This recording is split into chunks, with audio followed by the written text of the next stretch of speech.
جیسا کہ آپ جانتے ہیں کہ ہمارے معزز علماء کرام مفتیان کرام یہاں تشریف رکھتے ہیں، خطابات انہی کے ہونے چاہیے۔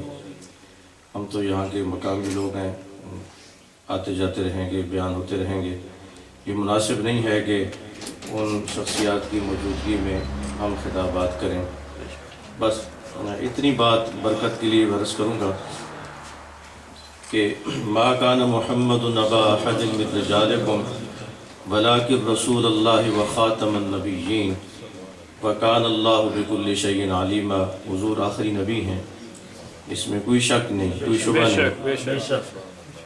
اللہ نے حضور کو آخری نبی بنایا ہے، سرکار نے تو آخری نبی ہونا ہی تھا، اور آپ ہیں آخری نبی بن کے آئے۔ عرض یہ ہے کہ حضور آخری نبی ہیں، خاتم النبیین ہیں، ہونا ہی تھا، ہیں، مگر یہ تو ہو سکتا تھا کہ ہماری جگہ امت کوئی اور ہوتی، مگر یہ اللہ کا کرم ہے کہ یہ سعادت ہمارے حصے میں آئی ہے کہ اللہ نے خاتم النبیین آقا ہمیں عطا فرمایا۔ اور دوسری بات یہ کہ ختم نبوت پر کام کرنے کی سعادت اللہ نے ہمیں عطا فرمائی۔ بے شک وہ ہمارے بزرگ عالم دین ہوا کرتے تھے، اور وہ فرماتے تھے کہ دیکھو ایک وہ لوگ ہیں کہ جو لائبریری میں بیٹھتے ہیں، کتاب نکالتے ہیں یا قرآن پاک کھولتے ہیں، اس کی اسٹڈی کرتے ہیں، پڑھتے ہیں، تو ان کی کوشش یہ ہوتی ہے کہ نعوذ باللہ کوئی حضور کی خامی اس میں مل جائے، ہم لوگوں کو بتا سکیں دیکھو علم نہیں تھا، دیکھو ہماری طرح بشر تھے۔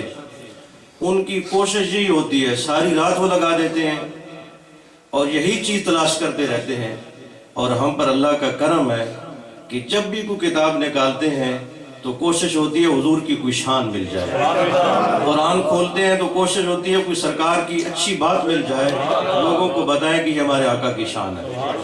تو یہ اللہ کا کرم ہے کہ ختم نبوت پر کام کرنے کی سعادت ہمیں حاصل ہو رہی ہے۔ اور طیبہ سینٹر کی خطیب اعلیٰ حضرت علامہ محمد بشار الشاذی صاحب اور ان کی انتظامی اور مقتدی مبارکباد کے مستحق ہیں کہ انہوں نے اس دور میں تاجدار ختم نبوت کانفرنس کا انعقاد کیا ہے۔ میں ان کو مبارکباد دیتا ہوں۔ وآخر دعوانا الحمدللہ رب العالمین۔